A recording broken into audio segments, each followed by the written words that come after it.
वसई तालुक्यामध्ये गेल्या 6 महिन्यामध्ये 1800 कोटींचं, जे मंत्री महोदयांनी उल्लेख केला की 11,000 कोटींचं ड्रग्ज पकडलं गेलं, त्यामधलं 1800 कोटींचं ड्रग्ज हे Achole police station, Naigaon police station, Tulinj, Pelhar आणि अर्नाळा या पोलीस स्टेशनच्या अंतर्गत ही कारवाई झाली आणि 1800 कोटींचं ड्रग्ज हे पकडण्यात आलं, जप्त करण्यात आलं। निमित्ताने या सर्व पोलीस अधिकाऱ्यांचे सुद्धा अभिनंदन करेन आणि आभार मानेन की त्यांनी इतक्या चांगल्या प्रकारे कारवाई केली।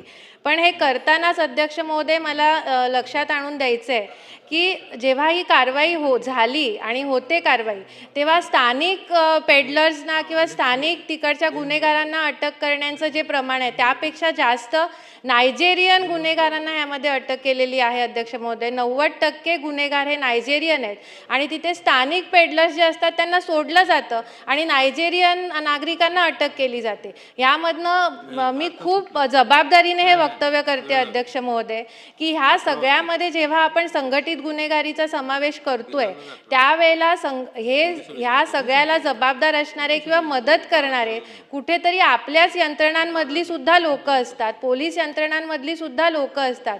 तर त्यासाठी आपण काय कारवाई करणार, त्यासाठी आपण काय पावलं उचलणार?